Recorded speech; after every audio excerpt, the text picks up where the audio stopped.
सभी प्यारे बच्चों का आपके अपने YouTube चैनल मैथ अनलॉक्ड में स्वागत है। आज हम बेटा करेंगे क्लास 9th एक्सरसाइज 1.4।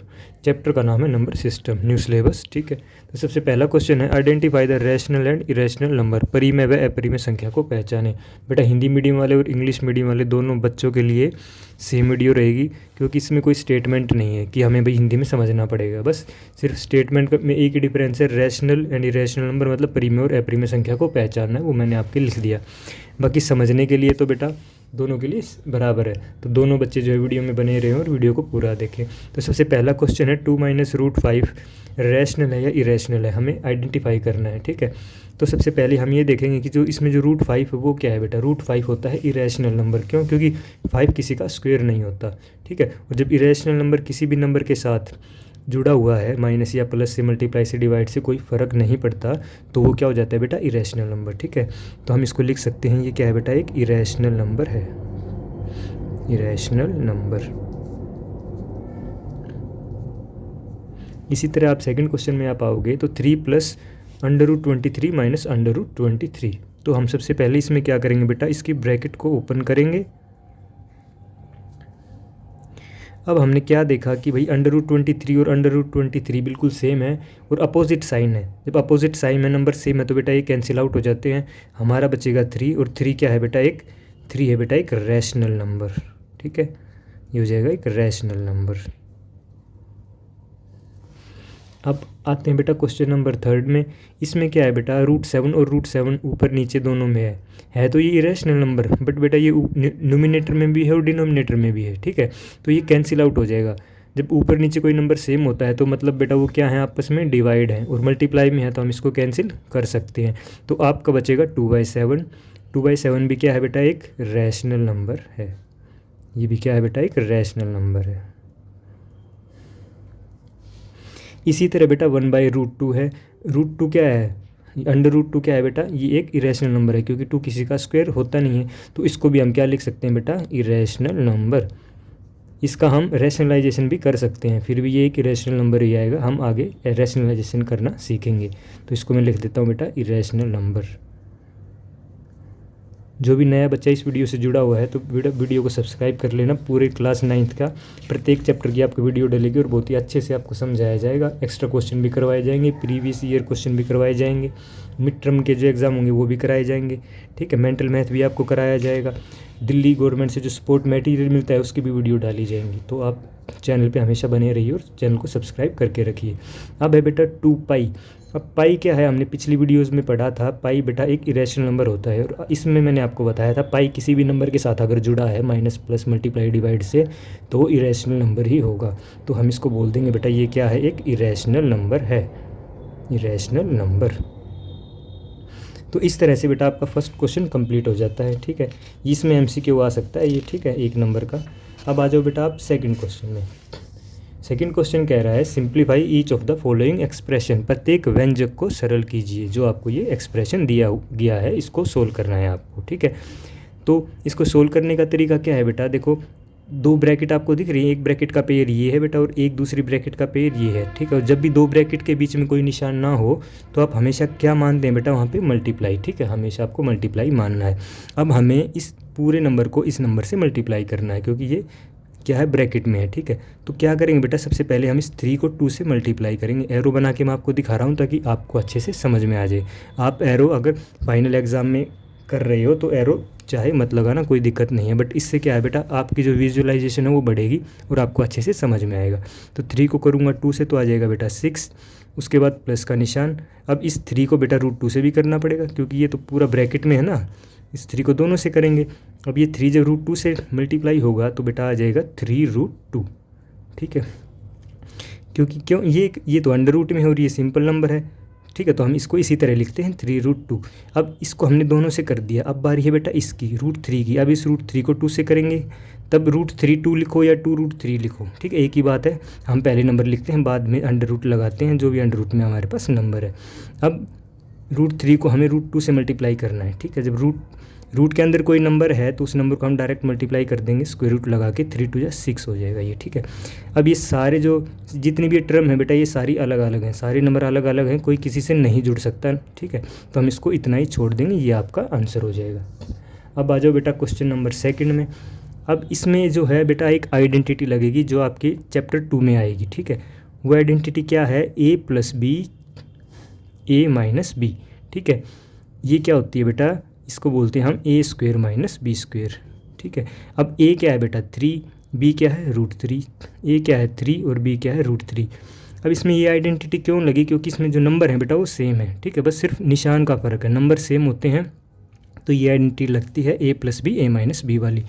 तो हम करते क्या है बेटा, a² - b², इसको करेंगे तो a हमने क्या माना है बेटा 3 को माना है, तो हम इसको लिखेंगे 3 का स्क्वायर माइनस का निशान, b हमने किसको माना है बेटा √3 को, तो √3 का स्क्वायर। अब 3 का स्क्वायर तो हो जाएगा 9, 3 का स्क्वायर मतलब होता है बेटा 3 को 2 टाइम्स मल्टीप्लाई करना, 3 × 3 माइनस। अब देखो बेटा अंडर रूट के ऊपर पावर है, पावर में 2 है, तो ये 2 जो है स्क्वायर रूट से कैंसिल हो जाता है। क्यों होता है, क्योंकि जब हम इसको सोल्व करते हैं दो का ही तो पेयर बनाते हैं ना, इसलिए ये 2 से अंडर रूट जो है ये कैंसिल हो जाएगा, हमेशा ध्यान रखना इस बात का। तो क्या बचेगा, सिर्फ 3 बचेगा, और जब हम इसको सोल्व करेंगे 9 में से 3 माइनस करेंगे तो 6 बचेगा। अब बेटा क्वेश्चन नंबर 3 में देखो, इसमें भी आपकी एक आइडेंटिटी लगेगी, आइडेंटिटी होती है बेटा a + b का होल स्क्वायर वाली। इसमें क्या लिखते हैं हम, a² + b² + 2ab। अब आप कुछ बच्चे इसको ऐसे भी लिख सकते हैं, a² + 2ab + b², शायद से बुक में इस तरह से दे रखा है, कोई दिक्कत नहीं है, कैसे भी करो आपका आंसर बिल्कुल सेम आएगा, ठीक है। तो हमने a किसको कंसिडर किया है बेटा √5 को, b किसको कंसिडर किया है √2 को, ठीक है। अब हम फार्मूले के अकॉर्डिंग चलेंगे। पहले a² है तो हम क्या करेंगे बेटा √5 का स्क्वायर करेंगे, उसके बाद प्लस का निशान, b² है तो हम √2 का स्क्वायर करेंगे। अगर माइनस होता तो बेटा माइनस वाला फॉर्मूला हम लगा देते, ठीक है, माइनस आएगा तब हम वो भी करेंगे। प्लस 2 × a क्या है बेटा हमारे पास √5 और b क्या है बेटा हमारे पास √2। अब देखो स्क्वायर रूट है और पावर में 2 है तो ये बेटा कैंसिल हो जाएगी, इस क्वेश्चन में मैंने आपको बताया था। तो ये बचेगा बेटा 5, ठीक है, इस तरह ये भी कैंसिल हो जाएगी, ये बचेगा बेटा 2 प्लस में 2, तो बेटा 2, अब √5 और √2 को मल्टीप्लाई करेंगे तो ये आएगा बेटा 10, ठीक है। अब हम नंबर को नंबर से जोड़ देंगे, 5 + 2 हो जाएगा 7 + 2 √10 आपका बच जाएगा, तो ये आपका बेटा आंसर हो जाएगा, ठीक है।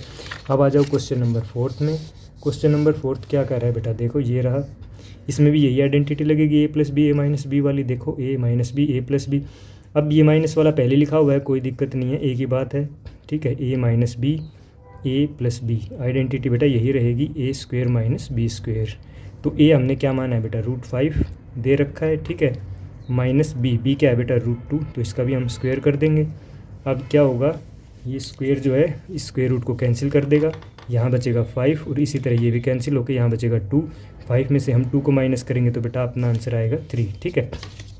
तो आ जाओ बेटा क्वेश्चन नंबर 5 में। अब आप ये सोचोगे सर क्वेश्चन नंबर 3 का है, तो बेटा question number 3 exam point of view से 0% इंपॉर्टेंट है, क्योंकि अब मैं आपको छोटा सा उसका एक बेसिक सा बता देता हूँ, बाकी उसको करने की ज़रूरत नहीं है। थर्ड क्वेश्चन में कह रहा है कि भाई पाई की वैल्यू c/d है, c होता है बेटा सर्कमफ्रेंस, सर्कल का सर्कमफ्रेंस, और d का मतलब होता है बेटा डायामीटर, ठीक है। अभी आपको बना के दिखा देता हूँ। सर्कमफ्रेंस मतलब बेटा परिधि होती है और डायमीटर का मतलब होता है व्यास, ठीक है। ये आपने सर्कल बना लिया, अब यहाँ से आपने दौड़ना शुरू किया और इसी पॉइंट पे आ गए, तो आपने क्या कंप्लीट कर दिया, पूरा एक चक्कर, और इस चक्कर को बोलते हैं बेटा सर्कमफ्रेंस, परिधि। और डायमीटर होता है आप किसी एक पॉइंट से दूसरे पॉइंट पे सर्कल के जाओगे तो इसके बिल्कुल जो इसका मिडल पॉइंट है, इस पॉइंट के अंदर से आपको होके जाओगे, ठीक है, बिल्कुल एग्जैक्ट इसको हाफ पार्ट से डिवाइड करते हुए जाओगे, मिडल पॉइंट से जाओगे, तो वो होता है बेटा डायमीटर, ठीक है। तो इसने कहा अगर पाई की वैल्यू c/d है तो हम पाई को इरेशनल क्यों मानते हैं। COD की जो वैल्यू होती है बेटा वो बिल्कुल एग्जैक्ट नहीं होती, वो एक अप्रोक्सीमेशन वैल्यू होती है, इसलिए हम इसको क्या मानते हैं, इरेशनल नंबर मानते हैं, ठीक है। तो इसका थोड़ा सा बेसिक था। और जो बच गया आपका 4th क्वेश्चन, वो मैंने स्पेशल उसका पूरी एक वीडियो डाल रखी है, वो भी 3-3.5 मिनट की वीडियो है, तो बहुत ही इंपॉर्टेंट क्वेश्चन है वो, आप उसमें से वहाँ पे जाके कर सकते हो, उस वीडियो को आप देख सकते हो। अब क्वेश्चन नंबर 5, ये एग्जाम पॉइंट ऑफ व्यू से 99% इंपॉर्टेंट है बेटा। पूरे आने के इसके चांस हैं। अब देखो इसको ध्यान से करना है, 1/√7 है, इसका हमें क्या करना है, रैशनलाइजेशन मतलब परिमेयकरण। क्यों? क्योंकि नीचे वाला जो डिनोमिनेटर है इसमें हम कभी भी स्क्वायर रूट नहीं छोड़ते हैं, और इसको हटाने के लिए जो हमारे पास मेथड है उसी का नाम है बेटा रैशनलाइजेशन। तो इसमें हम क्या करते हैं, नीचे वाले नंबर को ऊपर नीचे दोनों न्यूमरेटर में और डिनोमिनेटर में लिख देते हैं, मल्टीप्लाई करते हैं।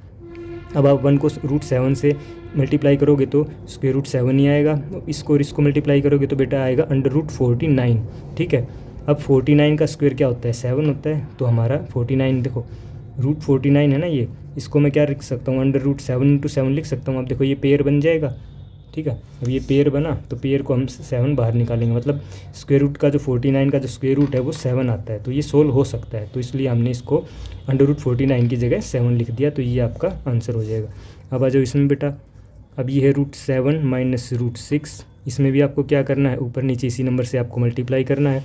एक बात का आपको ध्यान रखना है, माइनस की जगह बेटा आएगा प्लस, साइन चेंज हो जाएगा बस। ठीक है, √7 प्लस √6, 1 से मल्टीप्लाई करोगे तो बेटा यही नंबर रहेगा। अब देखो आइडेंटिटी लगेगी हमारी a - b, कौन सी आइडेंटिटी थी, वो थी a² - b²। ठीक है, याद करो पिछले क्वेश्चन में आप बैक करके वीडियो को देख सकते हो। a - b की आइडेंटिटी जो थी वो थी बेटा a² - b²। ठीक है, अब ये क्या हो जाएगा, √7 प्लस √6। अब देखो ये 2 और ये स्क्वायर रूट कैंसिल हो जाएगा आपस में। ठीक है, तो बचेगा 7 - 6, 7 - 6 होता है 1, तो हम इसको लिख सकते हैं √7 प्लस √6 आपका आंसर हो जाएगा। अब आ जाओ बेटा इस क्वेश्चन में, इसमें भी बिल्कुल आपको सेम ही प्रोसीजर रखना है, मल्टीप्लाई करना है, सिर्फ साइन चेंज करना है आपको, प्लस की जगह आपकी बार आ जाएगा माइनस का। ठीक है, इसमें बेटा बिल्कुल ही ईजी क्वेश्चन है, अगर फिर भी आपको दिक्कत हो रही है क्वेश्चन में तो आप कमेंट कर सकते हैं। ठीक है, मैं कुछ ना कुछ करके आपके लिए सॉल्यूशन निकालूंगा अच्छे से और समझाने का। इसमें भी देखो a + b, a - b मतलब √5 का स्क्वायर, √2 का स्क्वायर। ठीक है, अब इसको हम एज इट इज़ रख देंगे, √5 - √2 को, ये इससे कैंसिल हो जाएगा, हर क्वेश्चन में हमने किया है। तो इसको मैं लिखूँगा √5 √2/3, तो ये आपका बेटा आंसर हो जाएगा। ठीक है, इस तरह से आप इन क्वेश्चंस को कर सकते हो। अब आ जाओ बेटा 4th क्वेश्चन में, √7 - 2 मल्टीप्लाई करना है, √7 माइनस की जगह बेटा प्लस लगा देंगे, ऊपर नीचे लिखना है इसको, 1 से मल्टीप्लाई करेंगे तो बेटा यही रहेगा। अब a - b, a + b इसमें भी लग जाएगा, जरूरी नहीं दोनों तरफ स्क्वायर हो तभी a - b, a + b लगे, नंबर सेम होना चाहिए बेटा। √7 फर्स्ट देखो √7 है फर्स्ट में, यहाँ भी √7, उसके बाद 2 है, 2 है, तो a - b, a + b की आइडेंटिटी आपकी अप्लाई हो जाएगी। यहाँ लिखूँगा मैं √7 का स्क्वायर - 2 का स्क्वायर, तो ये आपका हो जाएगा √7 + 2, इससे ये कैंसिल हो जाएगा, ये बचेगा 7, 2 का स्क्वायर होता है बेटा 4, ये आएगा आपका √7 + 2/3, तो ये आपका आंसर हो जाएगा बेटा। अगर आपको वीडियो अच्छी लगी हो तो वीडियो को सब्सक्राइब जरूर करना, जो भी बच्चे नए हैं चैनल पे। और बेटा ऐसे ही मैं पूरी आपकी जो 9th क्लास की NCERT है उस सब पूरी का सॉल्यूशन डालूंगा अच्छे से समझाते हुए आपको। Thank you.